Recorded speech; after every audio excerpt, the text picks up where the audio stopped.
Have you a valediction, boyo? Rollo Tomassi.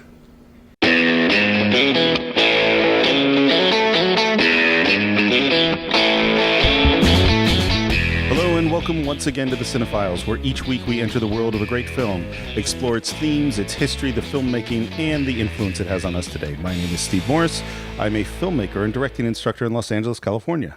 Hi, my name is John Roca. I'm a voiceover artist, host, and actor extraordinaire. No, that's not true. Just actor here in Los Angeles. You've extraordinaired a few times. I've seen some extraordinaire. No one's going to put me in a book. No one's going to do a podcast about me, I don't think. You never know. It's true. I mean, I don't know how many people will listen to it, but someone might do it. That's a good point.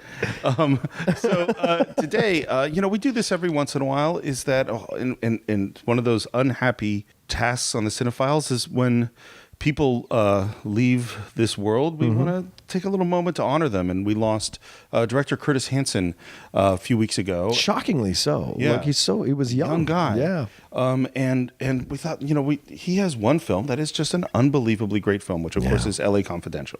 Yeah. John, how did you first come to this film? I think just like everyone else at my age, came to it like I saw it in a theater, and it came out with such great reviews, and the trailers looked fantastic, and it was kind of like an old school LA noir, and which is interesting because a lot of it is in the daytime, so it had noir aspects to it, but old school LA, and. I had just discovered Russell Crowe earlier from Romper Stomper, I think. Sure. And Guy Pearce I had seen in something, and I can't remember what it was, before this movie. And so I was excited to see how these two Australians were going to do a film about L.A. and what their accents would be like. Plus Kim Basinger, kind of a career renaissance later on. I never was her biggest fan. When she first started, I thought she just got by on her looks. But as she got older, her acting really deepened. There was a lot of levels and depth, and you see that in this film. So for me, I was super excited to go see it, and I was just blown away about how much I enjoyed the film. Yeah, this one comes out of nowhere for me. I definitely saw it when it came out. I was already living in LA at the time. Oh, wow. Because I moved to LA in 94. This came out in 97. Right. And it's funny, though, interesting watching it now, because LA's a hard town to figure out. It takes a long time to figure out where everything is and how to get around, because it's so separated and it's so neighborhoody, and it's not a public transportation town. And so seeing it now is like, oh, I know where all these places are. And it's one of those movies that came out of nowhere for me because I didn't know Curtis Hanson. I mean, I think I'd seen, I forget what he had done right before this. Yeah. But I didn't know his name. Yeah. I didn't know Russell Crowe. I saw Romper Stomper after seeing this. Oh, wow. Okay. Yeah, so I didn't know who that was. Right. I didn't know Guy Pearce. Okay. I knew all the supporting people. Right. Because I loved Danny DeVito. I knew James Cromwell. I knew all those guys. Yeah. And Kevin Spacey had just come along at this point. Right. From Glengarry Glen Ross. He did Glengarry Glen Ross. He did Swimming with Sharks. Right. And then he did Usual Suspects in 7. And Right. those are all right before this. Right. And so he came on like gangbusters. And this movie just blew me away. And it's funny, I was thinking about this, is that I probably have seen it 2 or 3 times. It's not a movie I've seen a lot since then, and I have no idea why. Wow, that's interesting. It's so good. 'Cause I own it on Blu-ray, and I will revisit it once a year at least, if not on TV myself. Just put it in and watch it because it has such great acting performances, and it's a long film. It's 2 hours and 15 minutes. Yeah. It's asking a lot of the audience, but the film is so taut and so tense throughout the whole thing, and the mystery is so convoluted that you really have to take your time to watch the film and pay attention to who's backstabbing who and where the twists are. And when the twists happen, they're just so earned that it's a joy to watch. Absolutely. And what's interesting about it is that as it is a longer film, and as complicated as it is, and as difficult as it is to figure out what the heck is going on, it never leaves you as an audience. You're always involved. Yeah. And I think part of that is because you're so involved in these characters that the machinations of the plot are not as important as watching Bud White. Right. You're so in them. Right. And so let's just back up for a moment. And on this one, again, I want to give a real strong warning that we're going to spoil this film. Yeah. And some movies, spoil maybe not a big deal. This one, I really want you to watch it because I can remember being in the theater and certain things happen, which I'm not going to say what they are yet. I'm going to say what they are later. Right. And I was shocked. Oh, yeah. 100% shocked. And if you listen to this podcast, we're going to tell you what that is. Yeah. But this is a film noir story. And one of the interesting things about it, it's a story of three cops based on the James Ellroy novel. And it's funny, I was looking into, sort of the development process.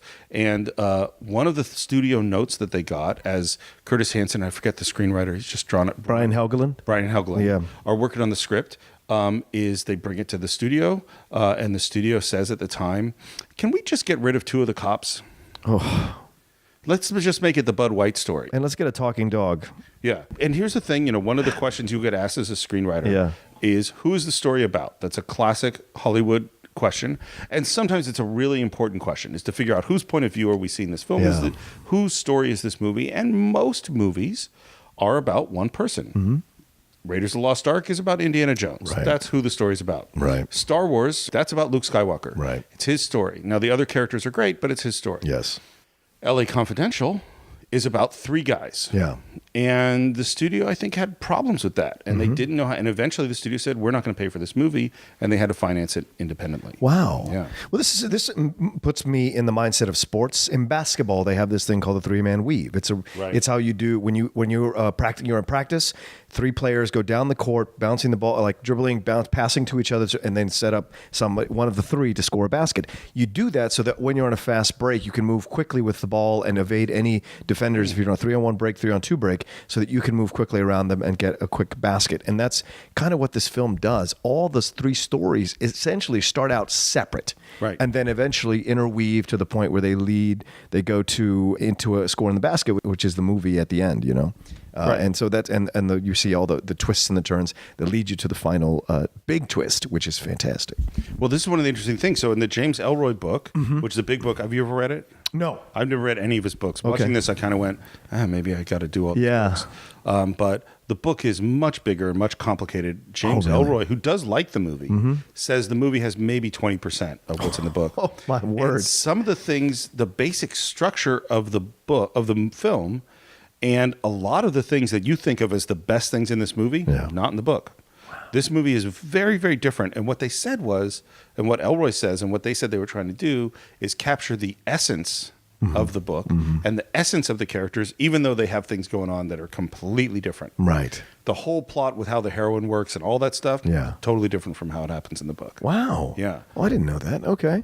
Yeah. But they do make it work. So many people are involved in getting this right, and that makes sense. You want to have the source material, then you want to have someone to craft the source material. That always is important because, right, you're not going to write a 9-hour movie, or a 10-hour movie. You've got to hone it down, and you've got to make it work aesthetically in the medium of film versus the medium of a book. Well, and frequently writing in general is like this, but screenwriting in particular is a mathematical puzzle. And you're going, and you keep having moments where you go, okay, I think I should take this character out of the film. It's a great character in the book, but I don't have room for him, so I'm going to take him out. And then you go, oh no, that character is the person that reveals this thing. Exactly. So if they're gone, then my main characters never find out that thing. Right. And I go, okay, now I have to give them that thing. So you add this thing to have them find that out. But then that is like, well, if they found that out then they wouldn't do this now. They have to not know it here, but find it out here. But that character is dead there, so they can't find it out there. And now you're in this puzzle. And this sounds like what Hansen and Helgeland, I don't know why I can't remember their name. What they struggled with, they were writing the script for a year, trying to work out the puzzle. Yeah. Screenwriters to me are like what you see Claire Danes in Homeland.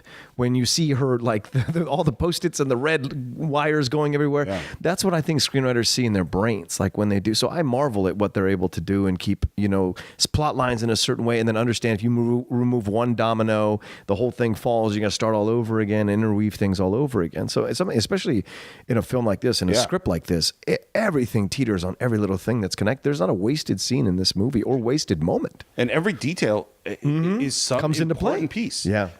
So let's see if we can. I don't think I can tell the story of this film, but maybe we could give sort of a sense of what this is about. Sure. So first of all, we meet three cops, and the first one we meet is Bud White, played by Russell Crowe, and I really think this is the movie that launched him. Oh well, yeah, absolutely. Without question. And I still think it's, if not his best performance, top 2 or 3, ever. For him. It's an amazing performance, and I remember seeing it and just going, who is this guy? Right. He just blows the doors off, and he is... And it's interesting, in the book, he was supposed to be a huge guy. Yeah. And Russell Crowe's not that huge a guy. And so one of the things he did with the costume designer, he said, make all my clothes too small. I want to feel like I'm always kind of busting out. Yeah. And he is this physical, violent guy. And it's funny, the way they direct it, the way they shoot it, he's almost a superhero. Yeah. He's right on the edge of having superpowers. Right. Because there's a moment where he's squeezing a chair and shatters it with his grip. That's amazing. And it's like... He's a caged beast. Yeah. Yeah. And yet he also has this real sensitivity and real heart. And we see him at the very beginning. They each have an introduction, these three guys. Right. And his introduction at the very beginning is it's Christmas and he's looking through the window and watches this man beating his wife. Yeah. And his partner is saying, leave it alone. We'll deal with it another time. But he can't leave it alone. And he pulls all the Christmas decorations off the roof. The guy comes out angry, takes a swing at him, and he just takes him out. Yeah. In this really efficient, brutal fighting method. And we realize he's got a real soft spot for women in trouble. Yeah. And that's we meet Bud White. And then we meet Ed Hexley, played by Guy Pearce. What a great name. I love Hexley. It's such a great name. Yeah. Yeah. And he is nothing like Bud White. He is the young, up and coming, going to play the political game guy who wants to get ahead. And there is something false about him. Yeah. And then we meet on the set of a TV show, we meet Jack Vincennes, played by Kevin Spacey. Yeah. And he is the cop to the stars. And I love, did you hear what Curtis Hansen's direction to Kevin Spacey is? No. Kevin Spacey said, I don't know, who is this guy? And Curtis Hanson said, he's Dean Martin. Wow. Yeah. That worked perfectly. Perfectly. Wow. Yeah. What do you do on Badge of Honor, Jack? I'm the technical advisor. I teach Brett Chase how to walk and talk like a cop. Brett Chase doesn't walk and talk like you. Well, that's because he's the television version. America isn't ready for the real me. Yeah, I can see that. And he is this Hollywood player who loves to be sort of in the spotlight and loves being in that position where people are coming to him. And he's just, I wouldn't call him crooked. Yeah. I would call him a guy that... Oh, he's a star fucker. That's Yeah. what he is. And because he's been so used to this situation in his life, he really cherishes it because he likes the attention. That's the thing. All three of these guys have their peccadillos or have their flaws, but the film itself, to me, is about their redemption. This case is their redemption. The intertwining cases that becomes one massive case is their redemption. And Jack Vincennes is no different. And what you say about the three characters is really key, which is that they're all flawed. Yeah. And they're all flawed in different ways. And in a weird way, I think like the three of them together make one awesome cop. Yes. Because they each have things the other ones don't have. And they each cover their flaws. Here's something I wanted to ask you. Yeah. I don't know how to say it quite right. Who do you like the most? Bud White. I identify with him the most because I've been that angry, burly guy. I defend women all the time, but I also have... I never defend women. It's not No, true. I have a thing about beating, like men who beat their wives or anybody who beats a woman. Like I just have a thing about it because when I grew up, it wasn't always, I witnessed that in my culture, in like the larger aspects of my family, my extended family, shall we say, and in other growing up in where I grew up in the poor areas of Virginia and DC. Like I saw that happen, and so it was built in me to like be. So I identify with Bud a lot, and I identify with his frustration at times and his inability to feel smart enough. Like in that moment when he has that conversation with Kim Basinger in the bed and he says, I'm not smart enough. Yeah. Well, and the interesting moment is at the moment that he's saying I'm not smart enough. Yeah. He's showing how smart he is. Right. And she makes him, and that's what a woman can do for you. She can see your better nature when you're so lost in yourself. There's something wrong with the night owl. I just can't prove it, that's all. I'm not smart enough. Just the guy they bring in to scare the other guy shitless. You're wrong. You found Patchett. You found me. You're smart enough. He opens up and you find out as the character, that's exposition of the character, the reason he defends women so much is because he saw his own mother beat to death by his dad tied to a radiator, which is horrible. When I was 12, my old man went after my mother with a bottle. I got in the way. So you saved her. Not for long. I'm sorry, it's none of my He business. tied me to the radiator. I watched him beat my mother to death with a tire iron. And he left me there. 3 days before a truant officer found us. They never found the old man. Is that why you became a cop? To get even? Maybe. But I want to say one thing about Russell Crowe real quick before I forget it, Steve, if you don't mind. I think it's fantastic now. This movie's almost 20 years old. It's 19 years old. You go back and you see all these powerful roles that Russell Crowe has played. And you go back and watch LA Confidential and you can really savor the status of his acting. Like, he is playing a guy, you can sense that he doesn't think he's smart enough in the portrayal. And that's fantastic as an actor, because you've seen Russell be incredibly smart and be one step ahead in Gladiator and numerous films, The Insider, numerous films where he is one step ahead of what's happening and very smart about it. And to watch him as Bud White is just so great, to see him play that part and have it be real subtly that he doesn't feel he's smart enough, that he knows he needs Exley because he can figure it out. He needs Exley as well to be able to figure out the finer points of it. It's Exley who uncovers who the real mastermind is, even though the whole time it's been right under Bud White's nose. Right. And so and then you have Jack Vincennes, like you were saying, they all complete each other and they could create one really great cop if they were all like one person, you know. And so I just want to give credit to Russell for that. Well, he's so good in that. I think you're absolutely right. He's one of those actors who I'm always going like, what is he doing? Yeah. You know, it's not showy. No. Exactly. And it's funny because when you hear him, his personal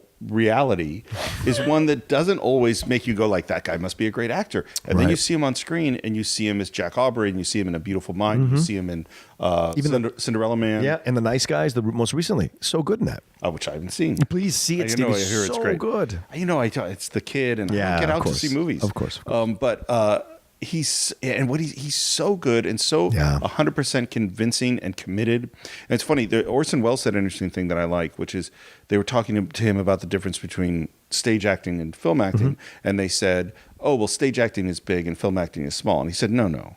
You can have small stage acting and you can have big film acting. It has nothing to do with that. That's not right. And they said, well, isn't it like film acting's under a microscope? He said, no. The film camera is not a microscope. It's an X-ray machine. It sees truth. That's awesome. Yeah. And when you watch Russell Crowe's performance, you see the wheels turn in his head. You see the thoughts. You see the pain. You see his desires and his trying to restrict his desires and his anger and his attempt to control his anger. You see all that happening. Yeah. Like, it's interesting. There's certain actors, I think, where you can really see the thought process. Like one I always notice is Robert Redford. Back in the day, you could see the wheels turning. You always see the thoughts that are happening, even when he's doing very, very little. And Russell Crowe has that plus an intensity, like you could feel a tidal wave of emotion behind everything he's doing. The performance is just ridiculous. You go Brando to Russell to Tom Hardy. That's how it works. That is absolutely the correlation. You know, no one is Brando. No one is Brando. No. But Russell comes close. No one is Russell. Hardy comes close. And so this to me is the connective tissue, those three. And it's the same kind of primal energy they bring to the parts they play, this primal vulnerability that is so rare to find in an actor, that when they tap into it, we as men have no choice, and women too, have no choice but to gravitate to it. It's just so amazing and rare to watch on screen. Well, that's something Kim Basinger said about acting with him, is that it wasn't just that he had all this masculinity, but it came with all this vulnerability. And that allows you, it was fun, I'm just teaching a directing class this morning, okay. And one of the things I was talking about was that something I've learned as I've grown older is that my own vulnerabilities and insecurities and upsets and depressions and all those things, those are my strengths as a director. Yeah. And that if I share them, that I create an environment in which the actors are comfortable sharing those as well. Yeah. And that's how we get into the deep stuff. If you're not willing to access that stuff, then nobody around you is going to want to access it either, and you're never going to get there. Don't be an artist. If you can't access your vulnerability, don't waste your time being an artist. You just can't. And this movie is filled with that. Yeah. All of particularly these three guys, they got to get into it, and they got to go to some hard spaces. Yeah. And it's funny, I like Bud the most too, and I was thinking about like, why? Because they're all flawed. Yeah. And they all do bad stuff. Right. But Bud is sincere. Yeah. In a way that the other two aren't. Right. He is who he is. Right. Whereas Ed Exley in particular is false. Yes. And it's interesting too, because in terms of his actions, he's maybe the most morally righteous. But in terms of the relationship to his actions and his own desire, he's the most false. Yes. Of all of them. Yes. So it's this weird thing of like what he is fighting for. I'm going to be honest, because there's an interesting thing. So we have James Cromwell who's the captain. Right. And I love James Cromwell. He's so good. And I had loved him, in sitcoms, and so I really knew who he was. Right. And then he's in Babe right before this, and I remember when Babe happened, I'm like, hey, there's James Cromwell, who I love. Because I think he'd been in like Star Trek: The Next Generation. Right. I'd seen him in so much stuff. Yeah. And he plays the captain, and he plays this Irish old school sort of cop. And in the very beginning, he asks Ed Exley 3 questions. Would you be willing to plant corroborative evidence on a suspect you knew to be guilty in order to ensure an indictment? Dudley, we've been over this. Yes or no, Edmund? No. Would you be willing to beat a confession out of a suspect you knew to be guilty? No. Would you be willing to shoot a hardened criminal in the back in order to offset the chance that some lawyer... No. Then, for the love of God, don't be a detective. Stick to assignments where you don't have to make those kind of choices. Now, those are the right answers in terms of what's moral, in my opinion. Of course. Like in terms of what we want. And there's a weird way where you think, wait, is this a test? He's supposed to say no? And you go, oh, no. Right. He wants him to say yes. Right.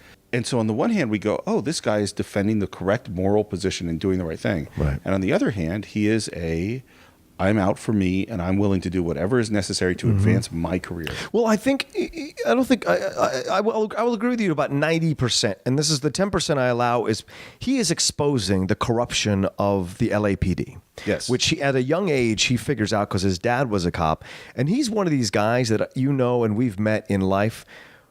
He's about the brains and not about the brawn. And at times not about the heart. And not about the heart. And those people can be at times extremely antisocial and extremely unliked by a lot of people because they cannot connect to that falseness. There's no humanity to them that they can outward humanity that the people can connect to. So they become these cold kind of fishes that methodically live their lives to advance themselves in their positions. And you see him do this in the movie, right? But Bud White is the one that drags him into reality by beating him up and pushing him to the limit. He forces the flaws in Exley's thought patterns about himself to be exposed. When he sleeps with Kim Basinger, that is Exley trying to be Bud White. That is him trying to fight back and be like, I want to be cool. I want to be a hero too. So he has these moments, which is so great done by Curtis Hanson. Once again, it's a shame that we lost him, but such great work by him and the screenwriters and the scenes that are shot to expose these characters, to show you the humanity of these characters. And with Exley, it's in reverse. His humanity is when his flaws appear, whereas Bud's humanity is always appearing because he's trying to do the right thing. And Kevin Spacey's humanity appears, or Jack Vincent's humanity appears when he realizes that, he became a cop for a reason. Right. And when Simon Baker is killed, he has to, that sparks it in him, like a humanity in there. Well, and that he has actually become the antithesis. Yes. And this is where it gets to, I'm not saying that police are operating this way today. Right, I don't right. mean to say that in any way. No. And also we should say I have the utmost respect for the Absolutely. police. It's not an easy job. My next door neighbor is a cop, one of my really good friends.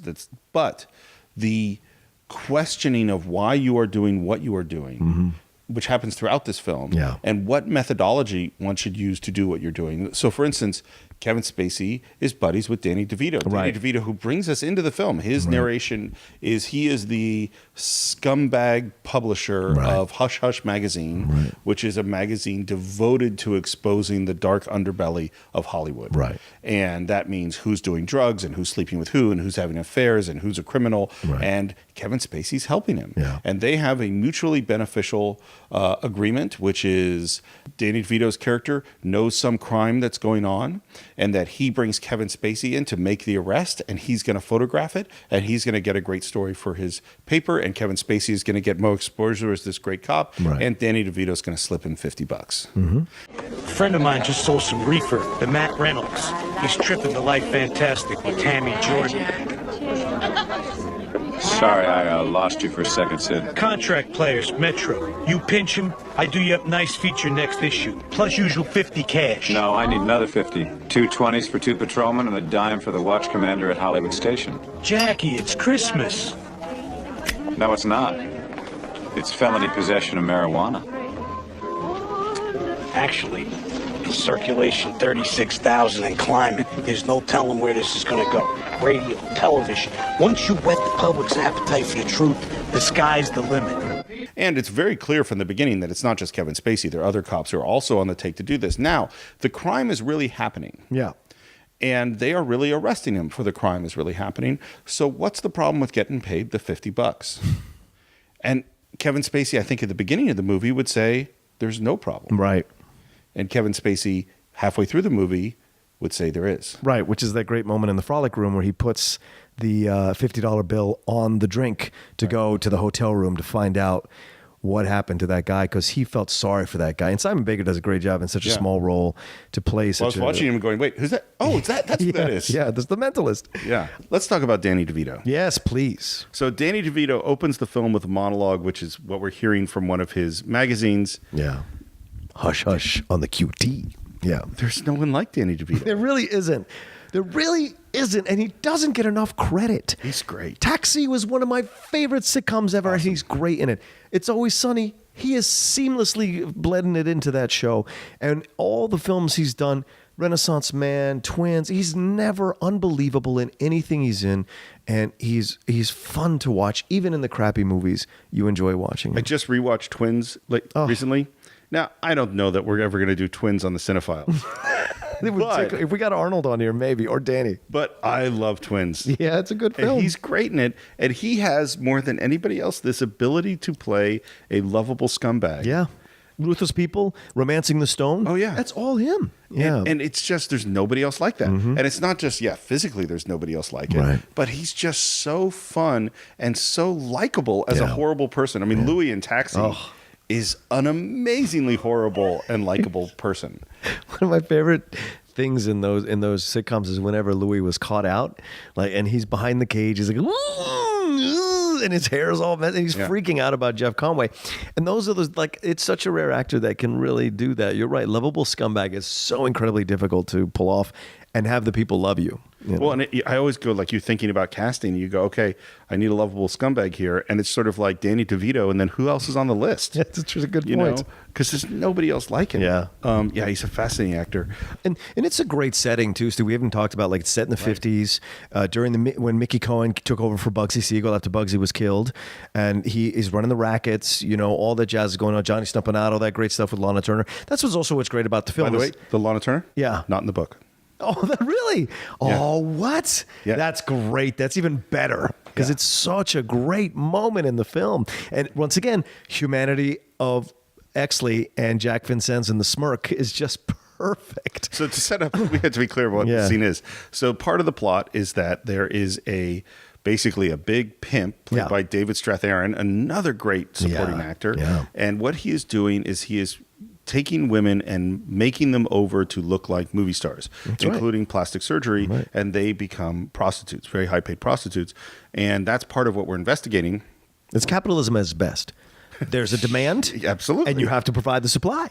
So there it is. And by the way, I'm sure that's going on right now. Of course. Yeah. So Exley and Vincennes, Guy Pearce and Kevin Spacey go to the Formosa, this is one of those things where if you're in LA, I've been to the Formosa. Yep. I know I've been to the table that is in this scene in the movie. Yeah. And they go in and there they see a mobster and someone who looks like Lana Turner. Right. Since when do two-bit hoods and hookers give out autographs? Just say to me, LAPD, sit down. Who in the hell do you think you are? Take a walk, honey, before I haul your ass downtown. You are making a large mistake. Get away from our table. Shut up. A hooker cut to look like Lana Turner is still a hooker. Hey! She just looks like Lana Turner. She is Lana Turner. What? She is Lana Turner. And then Lana Turner throws a drink in his face. And they have just great smirky. And then Guy Pearce laughs after in the car. In the car. And it's hilarious. And that is not in the book. Wow. And one of the things James Ellroy said is that he kind of wishes that had been in the book. Oh, that's a really nice compliment from an author. Yeah. Yeah. It's a fantastic scene. Yeah. As we see this plot break down. So what's going on in the movie is that we have each of these characters investigating a different thing. Right. And the biggest crime that's being investigated is this night owl shooting. Yeah. Which is there's a mass murder at a diner. A whole bunch of people were there. They were dragged into the back and they were all killed with shotguns, including Bud White's ex-partner. Right. And both Hexley and Captain Dudley are involved in the investigation. Right. And that becomes this big focus of attention. And that's Hexley's main thing that he's investigating. At the same time, Bud White has lost his badge and his gun and kicked off the force for this big riot in a jail cell on Christmas Eve. Where he punches a bunch of Mexicans or Latinos, whoever, I think they were Mexicans, Yeah. And we should talk about this a little bit, because what happens is there's this big thing. Reporters saw it. There are photographs. It was started not by Bud White. He actually came in to settle it down, and then someone said something about his mother, and he went apeshit. You're right. And even Jack Vincennes, who would be really too big for this, ends up in this room, gets blood on his shirt, and then someone pushes him or punches him. Someone pushes the guy into him. The guy has blood on his face, and his face hits his nice tie and white shirt of Stencil. So Stencil punches him in the face. Yeah. Right. And then after the investigation, the city is calling out for people to be fired. Right. And they bring in Bud White and said, will you turn evidence on the other cops? Right. His answer is, no, I will not do that. Then they bring in Hexley, and they say, will you turn out evidence on the other cops? And he says, sure, because they're wrong. Yeah. And so the first part of the scene, you have this moment where you're kind of like, I kind of like Bud White standing up for the other cops. Right. Which is wrong. Right. I mean, this is where morally this movie is so fascinating. Yeah. Because we are not supposed to turn a dime. We're not supposed to tattletale on other people within our group. Right.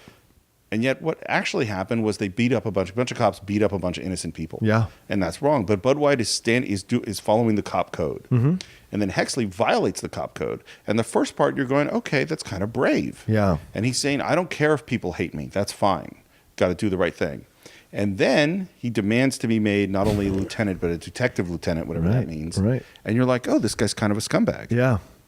He's an opportunist. He's an opportunist. Right. And you have very mixed feelings about him, but you understand. Right. And then you have Jack Vincennes come, and the plan of what to do with Jack Vincennes and how to get him to turn evidence is come up with by Ed Hexley. Yeah, well, it's funny because I start at the beginning of the film to cheer Ed Hexley. I am on Hexley's side for majority of the beginning of the film. And I only turn to Bud later on in the film because he is trying to expose the corruption. Yes, he's doing it in a way that benefits himself, but he's still exposing a corruption. And that's the thing. This is a quietly subversive film about police and the corruption within police departments. And if you've watched the OJ documentary that they did on ESPN, you see that it's a 10-part documentary. It's like 7.5 hours. They explore the corruption of the LAPD since like the 1940s. So this stuff that you're seeing in LA Confidential now is so fun to watch. It's so interesting to watch now, compared to what I had seen in that documentary and what I'd read and the video and the images that they have. You're just like, oh, this was like knee deep in it, the corruption. So what he's exposing because he can, and he's opportunistic about it because you think he will eventually clean it up. But he'll do it in a way that's kind of smarmy and it doesn't make you feel good. Right. Yeah, because he's self-serving and because he's insensitive to the emotions of other people. Absolutely. Conveniently so. Yeah. Yeah. As opposed to Jack Vincennes, who makes a deal, which is says, okay, I will turn evidence, but only on people that are close to retirement and only under these circumstances, and then you'll let me do what I want to do, which is also smarmy and self-serving in a different way, but he's more socially apt about it. I mean, it's a very complicated, and this goes back to things we talked about in this podcast before of why does Hollywood not make this kind of movie anymore? Yeah. And it's really sad to me is that we have come to the place where Hollywood thinks that the only stories involve big things with big explosions and big superpowers and big special effects. And I have nothing against those kinds of movies at all. It's just not the only movies. Yeah. John Campea over at Collider, and I don't know if I've said this on the podcast before, but he said, I spent 10 years trying to convince people to go to see superhero movies. Yeah.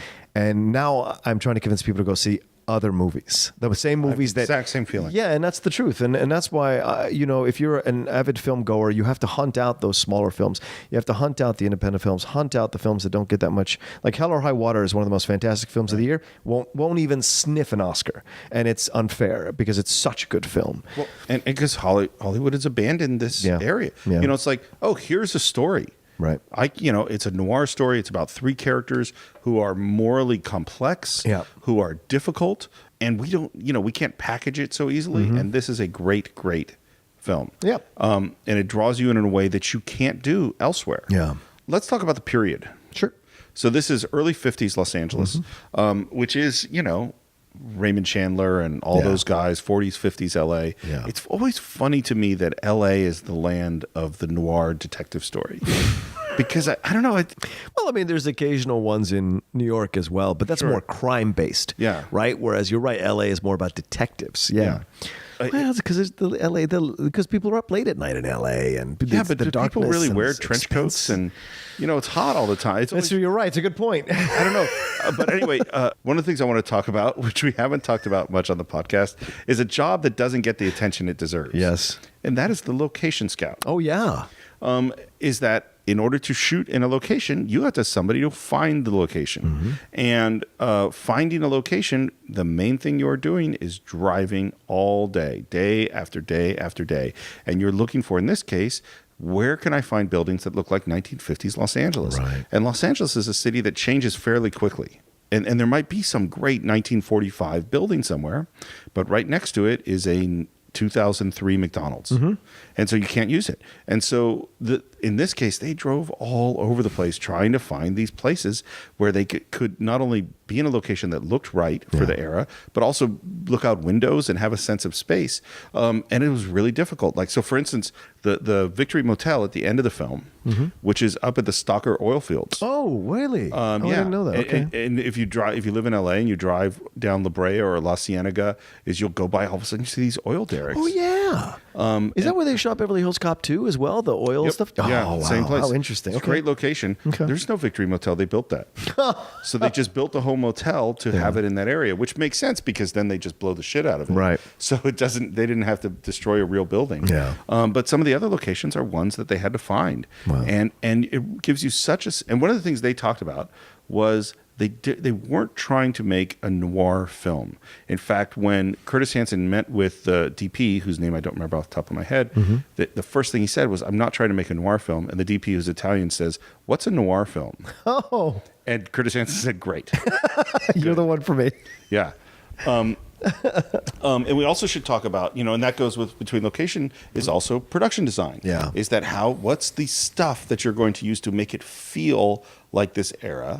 And then you go to costume design. And this is huge for working with actors, is creating costumes for them to wear that makes them feel like this character. We already talked about Bud White wanting clothes that were a little bit tight. And the Jack Vincennes clothes, we talked about Dean Martin. Yeah, very much He's got so. those white jackets. He's really stylish. Yeah, open collar. As opposed to, and then you have Hexley's always in this suit, very controlled, very precise. Very angular.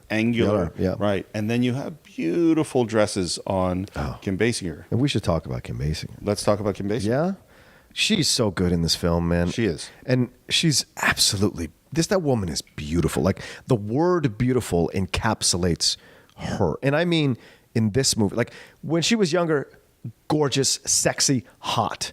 As she got older as a woman and as an actress, her depth came in as a woman, beautiful. Like, even up, and Curtis Hanson used her again in 8 Mile to play Eminem's mom. Like, she is so good at these parts, and she's so powerful in this, and won an Oscar for this, which was amazing. No one saw this coming. To Kim Basinger would ever win an Oscar. No one saw this coming out of the 80s. But she's so good in this, and she's so commanding, and she has her own flaws too. When she sleeps with Exley, she really thinks she's trying to help Bud, and Kim plays such great power with that when she's crying when he shows up, and then he slaps her, which is great pacing. You see, I know that pain. It is, how could you betray me? I don't know what to do. I need to pace like an animal because I have no other option in my mind. Well, and so he's violating the biggest thing that he could possibly violate. Right. As a man who watched his father, kill his mother, and was an abuser, and has spent his life protecting women. Yeah. And he just hit this woman. Yeah, I've never hit a woman. Right, I've never come close to that mentality. But I know what that's like to feel the betrayal of somebody you love. And so you see that in him. And in that moment, when he slaps her, which is terrible, and he slaps her twice, really hard. The second one's really hard. Yeah, it is. And we've established that he's almost a superhero. Yes, in terms of his power. And that's where but she understands him. And this is not a way of like saying, yes, domestic violence is okay. Of course, we're not saying that. But this is a difficult relationship between two very damaged people in their own ways. Hers is not overt like his, but you don't go to LA, change your whole body, and sleep with people and tell me you're a normal person. It just isn't. It's that kind of thing where they found each other, and so you see that progression, and she plays it so well. And when she has the moment later on when she's having the conversation with Exley after the beating, and she says, I know what he feels like. I know how he feels, right? It's Kim Basinger really tapping into this power that women have as they get older, this understanding of their emotion, because they're capable of so much emotion that men won't even come close to in mass. And so it's fascinating to watch that come through on screen. And she does such a great job, man. Such a great job. Yeah, it's funny. And I'll say clearly, I was never the big Kim Basinger fan. Right. Nothing against her. No. She's in movies that I like. I love The Natural, and for what she is in The Natural, she's really good. Yeah. But I didn't know that she had this performance in her. Exactly. And this performance is tender and complex and sensitive and intelligent and hurt and broken. And it's funny, you say that, she did this because she thought this was to help Bud White. Right. I don't know. Maybe that's why she did it. That's what she says in the movie. Maybe she's just ordered to do it by what's his name? By David Strathairn, yeah. Yeah, because this is a setup, and it's coming from Dudley. Because now, okay, you've listened to us long enough, you've gone this far, then now I'm going to reveal Now we're going to reveal that Captain Dudley, James Cromwell, is the bad guy. Yeah. And that he, in fact, is trying to move in on the heroin trade, vacated by Mickey Cohn, and he set up all these things, including the Night Owl murders. Right. To get control of this trade. Right. And so one of the things that happens is they set up 3 African-American guys as the murderers. And they do this, and these are probably not great guys from what we see in the film. But they do this by planting shotguns in their car. And they manipulate Ed and Jack Vincennes into bringing them in. And they do. And then you watch this beautiful interrogation from Ed. Oh my God. As he goes from room to room, turning on speakers so that other prisoners can, other suspects can hear what the other guys are saying. Yeah. And all of which is illegal now, by the way. Of course it is. Well, it didn't used to be. I know. Yeah. I mean, since the, this is pre-Miranda rights. This is pre a lot of things that were designed to protect people. Yeah. And we're only 50 years out of the Wild West, right, when this is happening. So yeah. And there's this weird thing when you're first watching the movie, you're like, wow, he's such a great detective. And these are because you have been convinced, as they have been convinced, that these guys are responsible for these murders. Yeah. And so you're like, wow, he's totally going to get them. And you're really with him, even though the things that he's doing is pretty brutal. Right. And then we hear that might be this woman. At which point, that's when Bud White breaks the chair, throws a guy against the wall, and says, "Where is this woman?" And they find, and they do, and it is Bud White's violence that gets them to find this woman. Right. And this is where we go. This is where this movie becomes morally complex. This was difficult to watch in 2016. I had the same reaction, right? Given what's going on now and what the anger going on with against cops, and you see he sets up now. Granted, anybody could watch that and really believe that African-American criminal deserved to die in the film, but it's kind of uncomfortable to watch that happen, even though they just finished raping that woman. And it's terrible what they've done to that woman. You're kind of a little uncomfortable with the setup. If he had pulled a gun, sure, absolutely killed him. But there's something else that's a little creepy about what he does. And the same thing with Exley. Exley is manipulating the system for his own benefit, and that's dirty as hell. Well, this is I knew we were going to get into this. I don't know if we want to get into this now or get into this later. We can move on. Yeah. Yeah, but this is such a huge. It was really interesting watching this movie today. Yeah. Because there were things that went by me as this is a period piece when I watched it in 97 when it came out, that I'm looking going, okay, it is a period piece. Yeah. But there's a lot here. They go to find this woman in this great scene. She's tied up on a bed. She's been raped. She's been brutalized. And she kind of gestures with her head to where the guy is that's holding her. Right. And Bud White shoots an unarmed man and then plants a gun on him. Right. This is tough. Right, because he's a terrible person for raping this woman.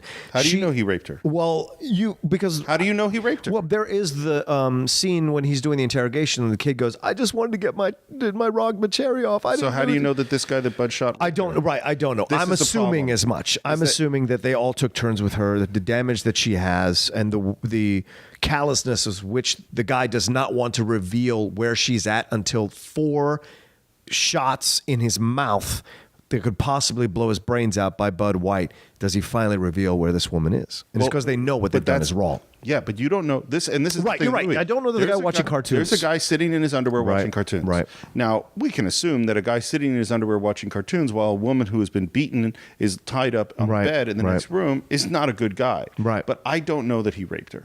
You don't know. I don't know who. Maybe he got called in that morning and said, "Hey, man, can you hang out here?"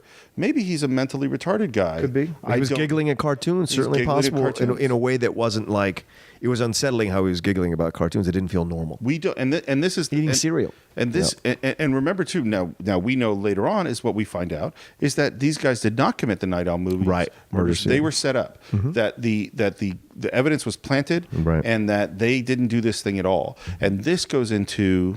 I mean, today we have the Innocence Project, where we have people that have been in prison for decades. Yeah. And that they're being released because we find out the process wasn't done correctly. We also have a lot of research today about false confessions, which is a really amazing thing, where someone who knows they didn't do a thing confesses to a major crime, and then later on goes, and because of pressure and because of confusion and because of stress and all these things, they finally confess. You know, there's the Making a Murderer documentary on Netflix that goes into this, and it's like, the questions, and we go back to these questions that Dudley asks. If you knew that someone was guilty, would you be willing to plant evidence, torture them, shoot them in the back? Which is all things that end up happening in this film. We see evidence planted, we see torture, and we see people shot in the back. And the problem with that question is the premise. If you knew. Right. We don't know. Right. Is that when they find great point, Steve. when they find these guns, these shotguns in the car, they go, "Oh, now we know these are the bad guys." And then all of their actions, hitting them, manipulating them, and then eventually killing them, because all these guys get killed, are based on a piece of evidence that is faulty. Right. We see a guy in his underwear watching cartoons outside a room. We don't know who that guy is. Right. We don't know if he raped her. We don't know if he's a murderer. We don't know anything about him. And that we cannot know. Right. And this is why we have a legal system. This is why we have process to protect that people are innocent until proven guilty. Right. Not until I know this is the bad guy. And we see, and it's interesting too, because Bud White gets his badge back because Dudley says, "Hey, you're the kind of cop I want. You're going to help me by beating the shit out of people." Right. And who are trying to come to the LA and hone in on my attempt to take over the drug industry. Well, and some of them we don't know. They're people being beaten, and we Well, they say they're from. Go back to. He says go back to Chicago or go back to Jersey. That's right. Yeah. So it's we assume it's these people. And there's this great moment where you see where Bud White is starting. Regretting it. Yes. And going, "Oh, I'm in the wrong place. Right. I shouldn't be doing because this." his heart's a good heart. Even it is. With all the damage from his life, his heart is still a good heart. Yeah, it absolutely is. And we have the same moment with Jack Vincennes, as you say, when he puts that money on the thing. And all of them have to go through this major change. Absolutely. Let's get to Jack talking to Dudley. Okay. So Jack has started to realize things about the case. He has a conversation with Exley about why you became a cop. Right. And what's the answer? Rollo Tomassi. And what's Rollo Tomassi? Rollo Tomassi is the person who his dad had got involved in, or did he set up or save him, or what was it? It's the guy who killed his dad. The guy who killed his dad, right, and got away with it, right? Yeah. He got away with it. And is Rollo Tomassi a real name? No, I don't think so. It's a made up name. Right, it's a made up name because they didn't catch the person, and so he made up that name, and so he tells Jack that story. And then Jack goes over to see Dudley. And what happens when Jack sees Dudley? But he tells him what's good, because he has no concept that Dudley's part of this whole thing at all. Well, and neither do we really. Yeah, no, we don't. We've started to feel misgivings about Dudley. Right. But we don't go like, that's the bad guy. Right. And it's when he says to him what he's investigated. Jack says to Dudley what he's investigated.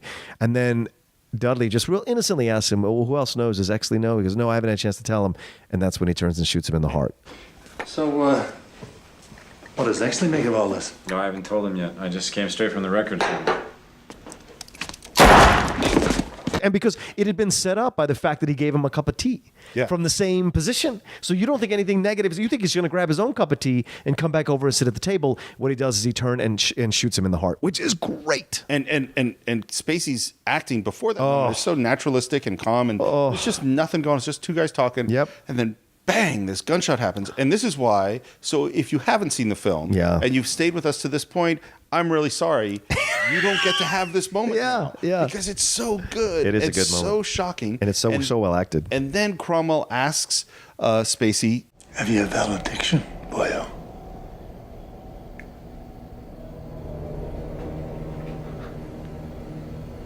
Rollo Tomassi. and this plants in Cromwell this name. Yeah. And then Cromwell goes back to Ed Hexley and mentions Rollo Tomassi. And this is the moment that Ed Hexley starts to realize that Dudley is the bad guy. Right. And can I tell you something interesting? Yes, go ahead. Rollo Tomassi not in the book. Oh my God, really? Not in the book. What? This is the linchpin of the movie. Is this Rollo Tomassi idea? It is not in the book. It's the Kaiser Soze of the movie for me. Yeah, right. And it's such a great name. Once again, Rollo Tomassi. What a great name. Both those scenes have fantastic minimalist acting that conveys massive things. Kevin Spacey's last breaths and smile because he knows he's going to get him is great. And Guy Pearce's gritting teeth underneath his face, it just only moves a little bit, but it's enough to let you know that he understands. He figured something out. Yeah, that Dudley is the mastermind of this whole thing. And this goes to Orson Welles' that the camera is an X-ray machine, right? Because you're seeing thought. Mm-hmm. And the other thing that it is really impressive. If you've watched Kevin Spacey die. Yeah. I had never seen anyone die. It literally feels as if the light goes out of his eyes. Yeah, he's so great. This is what I thought when I saw it again before the podcast. Before this podcast, like, I miss that Kevin Spacey, man. I miss that Spacey. 90s Spacey was the shit, and I miss him to death because he was such a. He is obviously still a great actor, but he was so good in House of Cards, and yeah. There's something about 90s Spacey that's just precious. He's so odd. He's such his whole demeanor is so different from any other actor I can think of. So when he hits the scene, between Kaiser Soze, between Usual Suspects and Seven and this, and then American Beauty, where you just go, wow, who is this guy? Right, and then poof, he just goes away and he kind of fades. And he shows up in certain things, and he goes to the Old Vic. He does theater, it does theater which is great. God love him, but man, I miss that guy. I know House of Cards is nice and all, but it ain't the same. It just ain't the same. Well, I don't, we've talked about this before, is that most people don't have that much in them. Yeah. And I don't mean that as a negative. No, I mean that, De Niro, how long is De Niro? Right. And to what he is now, yeah. Yeah, and it's like, there's nothing wrong with what he is now. Of course not. But, I don't know what the last De Niro-ish performance is. Probably Heat. Yeah, maybe Heat. And then that small part in American Hustle when he plays that, sure, that is chilling. Yeah. That's old school De Niro, and you miss that De Niro. Yeah. But it's like, and people change and they grow and they become different people. But this goes all the way to the top. It goes through the DA. It's like all these people involved in this corruption that's going on with the case. So you were mentioning with Dudley. And we get that great scene, which I really want to mention on the podcast, where they break into the DA's office. And Ron Rifkin, who's one of my favorite character actors, so great at playing dads and corrupt people and part of establishments and CIA, Black Ops. He's so great at playing those parts. He's playing this corrupt DA who's gay, and he's being blackmailed by Dudley and by David Strathairn's character and Pierce Paget. And when he tries to blow them off as if they're nothing to him, and he goes in the bathroom and he goes, "Unless you came here to wipe my ass, I believe we're through." Come on, don't pull that good cop, bad cop crap. I practically invented it. So what if some homo actor is dead, huh? Boys, girls, 10 of them get off the bus to L.A. every day. My God, Russell just throws him through the window and hangs him. I'm going to tell you right now, me personally, that's a fantasy that I get to relive every time I watch that movie, because when people are jerks like that to you, at least I'm built to have that impulse to want to put them through a window, shake them till they piss their pants and tell the truth. And I love that scene. Absolutely love it. And it's so believable. And when he's in the fetal position, it's so great. It's so great. Well, again, it's this Russell Crowe, Bud White as superhero. Yes. Like that there's something beyond normal physical ability with when he hits somebody, there isn't a, like people crumple. Yeah. And it's funny too, like I have a very similar reaction. And the part of it is the window not breaking the whole way. Yes. Is part of what makes it feel very real. Yep. Sometimes perfection is not what you want. Right. Imperfections is what makes things feel real in a way. And I've had the same thought. I believe in a civil society. I'm a total nonviolent person. Absolutely. I don't think anybody should hit each other. But there's a certain point where someone really, it's like if someone goes up to Mike Tyson at his prime and starts saying things to him, you're kind of like, you're an idiot. Yeah, right, exactly. Like you shouldn't. Do you understand this is Bud White? What is wrong with you? Right. Don't say those things to him. Right. And the interesting thing, of course, because we continue to have the moral evolution of the story, which is that who's standing by watching this happen? Yeah. Ed Hexley, whose original answer to the question was, I would never torture anybody or use violence, even if I knew they're guilty or could find something out. And now he's like, go ahead. Yeah. And so on the one hand, and this goes back to where we were morally at the beginning, Ed Hexley is right. Yes. You shouldn't do those things. Absolutely. And in the context of the film, you have to do those things. And yet it's also the context of the film where they killed all those African-American guys who didn't commit the night out things, thinking that they were guilty, which they weren't. And so, but you both have the certainty that you have to do these things to stop Dudley and the knowledge that certainty led you to commit terrible crimes against people who maybe weren't innocent. These weren't good guys, right? But weren't guilty of what you thought they were guilty of. Yeah. Yeah. And those guys were let escape, right? Yeah, they were, of course. Yeah, they were to set the whole thing up by Dudley. Yeah, they were, because when the end happens, it's cops that come to that Victory Motel with Dudley to try to kill Exley and Russell Crowe's character, Bud White. Yeah, and so you have that happen it's the culmination, because he's been recruiting dirty cops to be on his payroll since the beginning. And you see that. And one of the things too is. By the way, they had 6 weeks of rehearsal for this. For the movie? For the movie. Wow. That's a lot of rehearsal. 2 weeks of rehearsal is more what a lot of movies that have standard. zero rehearsal. Yeah. And they did it for a bunch of reasons. One of the reasons was you had these two Australian guys. And so they wanted them to feel comfortable. But they also he wanted them to be able to really develop these relationships and dig into these characters. And to be clear, we have 3 main guys who are the leads.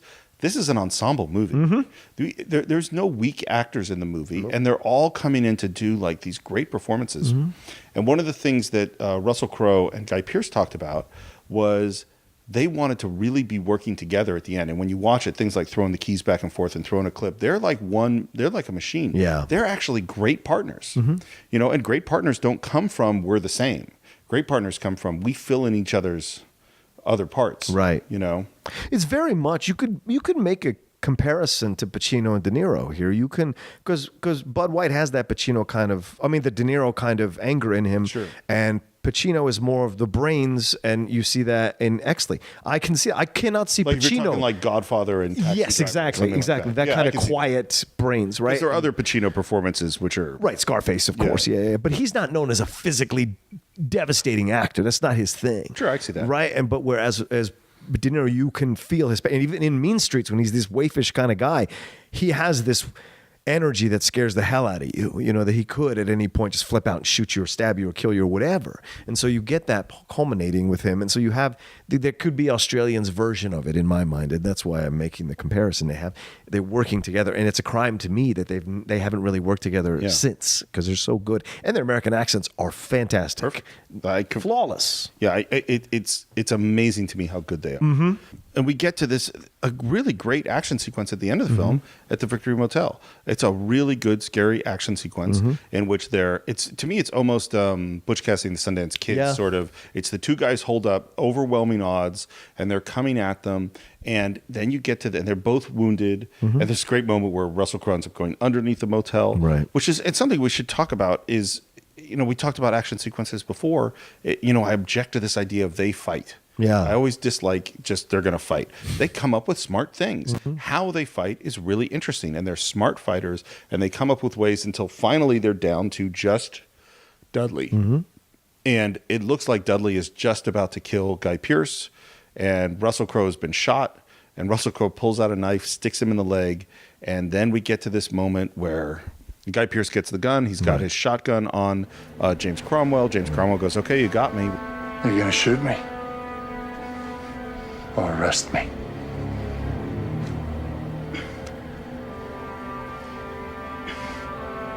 Good lad. Always the politician. Let me do the talking. After I've done, that'll make you chief of detectives. And then he shoots him in the back. He does exactly what he said he wouldn't do. Exactly what he said he wouldn't do. And is that the right choice? I think it is. Yeah. Because I think it is too. Because I think you start out utopian, idealistic in life. But the reality is life is very gray. And there are moments where you have to make compromises and you can choose to, I guess. You can choose to make compromises. You can choose to follow certain paths because the greater good is better than the small thing. And so he shoots him in the back. I think in that moment, it's actually rejecting finally once and for all the way he was before. Because what James Cromwell does with him is exactly what Exley would have done if Exley was a criminal. He'd have been like, I can do this. I'll make you look good. You'll be a star. You'll be this. You'll be that. Don't worry about it. I'll take care of you. And it's self-serving, and it keeps him alive to be a potential threat down the road, right? And I think he shoots him for all of that, and I think it's his rejection of the way he was before, and that. When later on, when they have that interrogation scene with him and he's explaining everything and he once again manipulates the situation to make himself look good, the smile he has on his face is an understanding of the situation and the change, like the acceptance of himself and how he has changed. He is no longer that idealistic kid at the beginning of the movie, because a year or two has passed in this movie. Like, people don't, like, when you watch the movie, you kind of forget that there's like a huge pocket of time that's happened in between the beginning and the end of the movie. And so you see that this is a different guy now. He has matured. He understands the system, and you think he's going to change the system for good from the inside out. I do.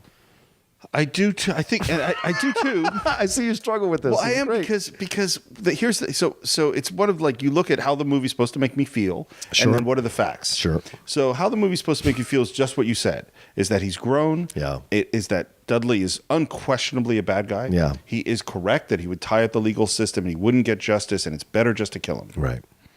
On the other hand, at the beginning of the film, we have these three questions. Mm-hmm. And I agree with him. You don't torture. You don't do these things. You don't, all because we are flawed and because we're supposed to believe in a system. Uh-huh. And at the end of the film, he's now doing these things. Mm-hmm.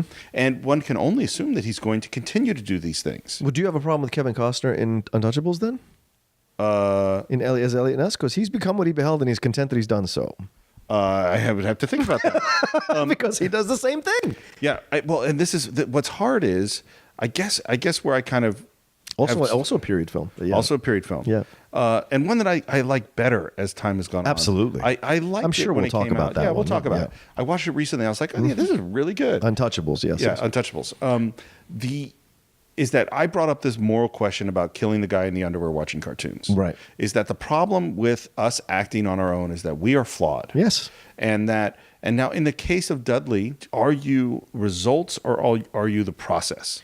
And this is choosing results over process. Well, I think what that action and then what he works out in a deal leaves you with the feeling is, and it's your choice, what you want to accept. Is it better to deconstruct this is it better to actually implode this system that's set up to protect normal, everyday Los Angelinos, or Angelinos as they said, or is it better to keep the idea of a police force that is supposedly protecting you okay until you can fix it from the inside out? The question is, what do you lose by destroying the confidence that the public has in their police force? Do they become a riotous public at that point, not believing the cops will be there to help them or save them in any way, shape, or form, and so they go and do their own vigilante justice? Or do you let them live with the false pretense that the police department is good for them and then fix it from the inside out progressively? These are the questions. That's a great question. Yeah. It certainly applies to our government today when you think about the Snowden revelations and Homeland Security and all this stuff where it's like, are we better knowing or not knowing? Mm-hmm. Are they better not having this thing, knowing that the risks involved in not having these kinds of investigations? Or are we better off having them and giving up pieces of our privacy? And the thing with these characters in this story is that we start with, here are the corrupt cops, pretty much.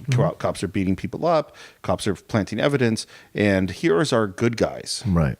And then in order to defeat the bad guys who are corrupt, the good guys must become more corrupt. Yeah. Or at least Ed Hexley must become more corrupt. Well, they all do. Yeah. I mean, in different ways. Yes. And so it's like, so to defeat the morally questionable thing, I must do morally questionable things. And then what does that say about me? And what does that mean for the future? And that's why this is a great movie. Yeah. You know what I mean? Like, is that I don't have the answer of who, I'm glad we killed Dudley at the end. He deserved it. Absolutely. I'm glad we fucked with the DA who is just a complete asshole, and those are the right things to do. But we also see people doing the same actions, torture, killing people, and they are absolutely the wrong thing to do. Right. And those people at those times, some of them might have been just as convinced that they were doing the right things as the characters at the end. Yeah. I mean, it's a really morally complicated movie. And Bud gets to get away with it. Bud gets to get away with everything because the way he's presented in the film, he has a good heart. He does the right thing. And so they get to lie that he's been killed so he can escape to Arizona and start over again and not be pursued. Right. And that's that kind of thing. And so he has his redemption in that way, like that hand shake that they have at the end, or the clasp, whatever they call that, is that understanding of accepting each other and the way. And they're both changed by having been in each other's lives. Well, and Hexley's got a heart. Yeah. In a way that he really didn't have a heart before. Yeah. And this is, there's a real struggle between practicality and idealism. Should we be practical today or should we be idealistic? And I think there needs to be balance. Right. I think idealists brought us to the Civil War. Right. You know what I mean? Yeah. Like people who are too rigidly holding on to this is right and this is wrong and I will never do that which is wrong. Right. Don't allow us to survive as a civilization. Yeah. On the other hand, people who are only practical and have no ideals will do anything. Yeah. And so you got to have a little of both. And this movie is really in those gray areas. Yeah. Yeah. And it's so much fun still now, almost 20 years later, to watch that movie again and see how much of that resonates now for us in 2016, even more so than it did in 97. It's big. Yeah. Well, I think because the veneer of certain things have been torn down, which I guess is good in a way, but this movie hurt a lot more this time. I agree with you. Felt the same way. So, and the other thing is that we already talked about it. That Kim Basinger won Best Actress Oscar. Yes. It won for Best Adapted Screenplay, which as well it should. I mean, like considering what the craziness they had to do to come up with this, it definitely deserves. Yeah. It's nominated for Best Picture. And you know what it lost to? Titanic. Yeah. So how do you feel? It's tough for me because I saw Titanic 8 times in the theaters. I saw it 8 times. Wow. Because it was right when I was becoming an actor and going to school for it and discovering, falling back in love with film and its technique and expertise. And what Cameron did for that film is amazing as a filmmaker, to watch that as a lover of films and filmmakers. And so to see that, I kind of can't take it away from it.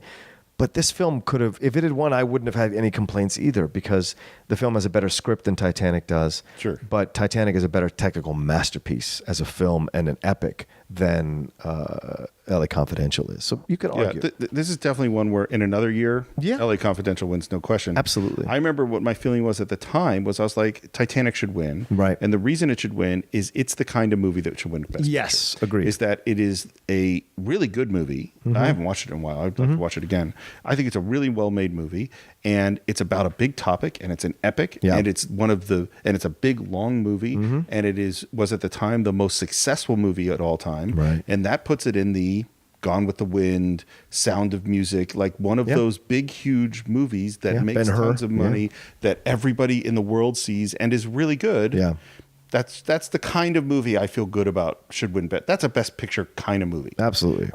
That being said, I'll watch this movie more than Titanic.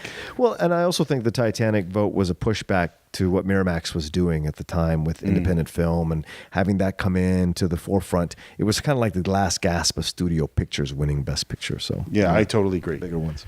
Final thoughts. Absolutely a wonderful film. If you have not seen it and you're still listening to us, I hope we haven't ruined it too much for you. You can still watch it and savor it. Please pay attention to the acting and the dialogue.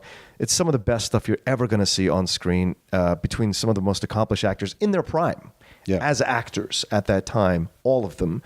And you see such great work. And if you live in LA, you can enjoy this movie even more so because you can pick out the locations, and it's a special gift to you. And if you've never lived in LA, you can really savor what this city is all about. Still, the vibe of the city comes through even in 2016, watching a 1997 film set in the 50s. Absolutely. Yeah, this is just a great craftsman movie, great performance movie, great script movie, and the twists and the turns. If you're a screenwriter, think about trying to solve the puzzle that is this film and how you put it together. It's really well done. And I think today this is maybe a movie we got to look at and think about and of course, I'm not saying things haven't changed. Right. Of course things have changed. But in terms of race, in terms of our perception of justice, in terms of idealism versus practicality, in terms of corruption, and maybe the biggest one for me that I felt this time is we can't know until, that's why we have a legal system, is that we can't know what someone did. I can't be the judge as an individual. Right. There needs to be a system involved. And even one last thought, the idea of the Kardashian aspect in this film, which is when that woman comes out from having been raped and she's being pushed in the wheelchair by Guy Pearce, she refuses to change her story, even though she knows what the truth of the story is. And when she sees the photographers and the reporters waiting to take her picture, there's a smile that creeps across her face in that moment, that smile of fame and celebrity. And it's that too. And it's because it's LA, son. It's LA, you know? Yeah, well, this is definitely LA. So that's LA Confidential. Of course, we want to hear what you think, and maybe you think we got all of this wrong. If you want to reach us, or maybe we got it right. We could be positive. I think one of us got it right. Oh, come on. So if you want to reach us, you can reach us on Facebook. We're at the Cinephiles. That's CINE-FILES. If you want to reach me, you can reach me on Twitter at SR Morris. John, where can they reach you? Oh, you can always find me at the Rocha Says, ROCHASAYS. You can see every Wednesday at 5 p.m. Pacific Standard Time, the Top 10 show drops on the Collider Network. Obviously, this podcast, Jedi Alliance, over on the Popcorn Talk Network every Monday at 4 p.m. And then the new show, we just debuted this past week on Wednesday. Well, I guess whenever we're recording this, we just debuted this past week on Wednesday. Super Animation Game Time. Yuri Lowenthal and I talk to people who are involved in voiceover, video games, animation, what have you, and interview them about how they get into the life and the career. And it's a great time. It's over on the Twitch channel for the Geek and Sundry Network. Oh, so we'll definitely check that out. And please, I think you should review us on iTunes. Absolutely. I know you've been thinking about it a lot lately. You haven't had time. You keep meaning to open up iTunes, find our podcast, write a review. Maybe you want to do it in a haiku. Maybe you would like to do it in rhyming couplets. Sure. That's entirely up to you what form of poetry you use, but you should review us, and I think you should do it right now. Thank you. Yeah, do that. That's it for us this time. We will see you next time on the Cinephiles.